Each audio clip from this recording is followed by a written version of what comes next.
King Saul, Israel's first king. His story begins with promise but ends in tragedy. It is a story about the dangers of pride, the corruption of power, and the importance of obedience to God's commands.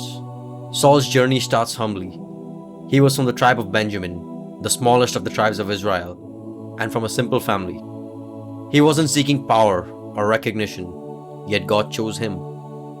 Israel, tired of being ruled by judges, wanted a king, someone to lead them into battle and govern them like the nations around them. Though God warned them that a human king would bring challenges, He granted their request. Through the prophet Samuel, God led Saul to his destiny. It was an ordinary day when Saul first met Samuel. He had been out searching for his father's lost donkeys, but God had a bigger plan. Samuel, acting on God's direction, anointed Saul with oil, declaring him the chosen king of Israel. This act, done in private, was Saul's first step into a much larger role.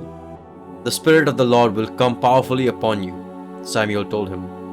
And indeed, Saul's life would never be the same. From that moment, he was transformed from a simple young man into a king.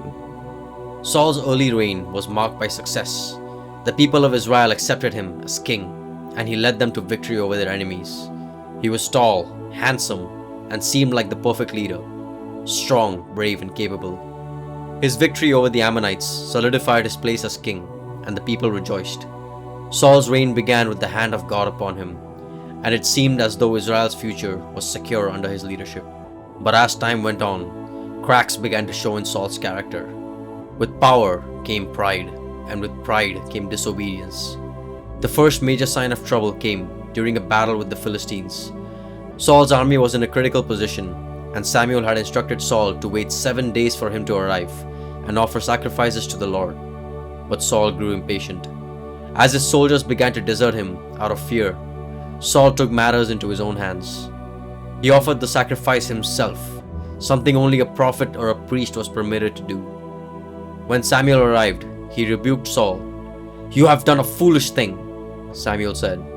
"You have not kept the command the Lord your God gave you." This moment revealed something important about Saul's leadership, his lack of trust in God's timing. Instead of relying on God's instructions, Saul relied on his own wisdom and timing, believing that he could bend the rules because of his position. This act of disobedience was the beginning of his downfall. But Saul's greatest failure came later. During his campaign against the Amalekites, God, through Samuel, gave Saul clear instructions: "Go and completely destroy the Amalekites, every man, woman, child, and all their livestock. Leave nothing behind." It was a harsh command, but it was God's judgment on the Amalekites for their sins. Saul led his army into battle and was victorious, but instead of obeying God's command, he spared the Amalekite king, Agag, and kept the best of the livestock for himself. When Samuel confronted Saul, he tried to justify his actions. "I spared the best animals to sacrifice to the Lord," Saul said, as if a good intention could excuse disobedience. But Samuel's response was sharp and clear. "Does the Lord delight in burnt offerings and sacrifices as much as in obeying the Lord? To obey is better than sacrifice, and to heed is better than the fat of rams.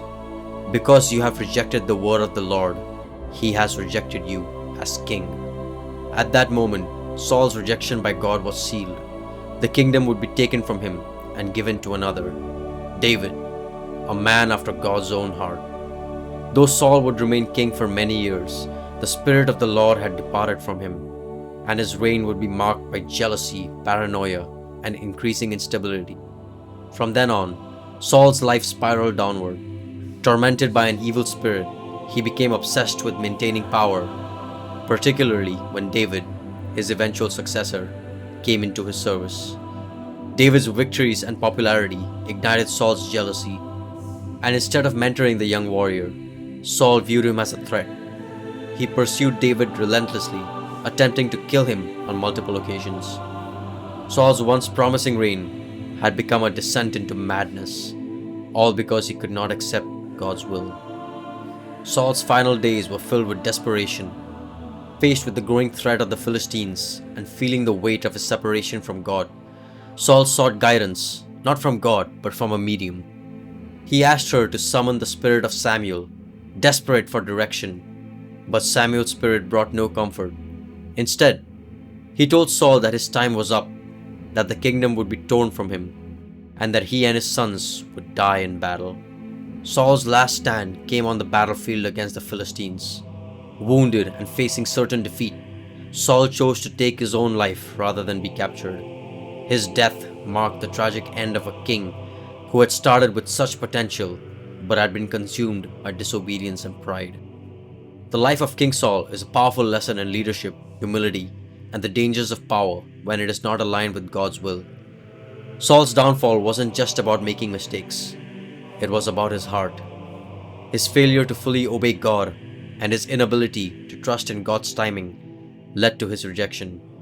In contrast, David, the man who would succeed him, wasn't perfect either, but he had a heart that sought after God, a heart willing to repent. Saul's story reminds us that success in God's eyes isn't about outward appearances, victories, or titles. It's about obedience, humility, and faithfulness. Saul had the appearance of a great leader, tall, handsome, strong, but it was his heart that led to his downfall. Power without submission to God leads to pride, and pride, unchecked, leads to destruction. Ultimately, Saul's life stands as a cautionary tale for all leaders, reminding us that no matter how much success we achieve, it is our relationship with God and our willingness to follow His commands that determines our legacy.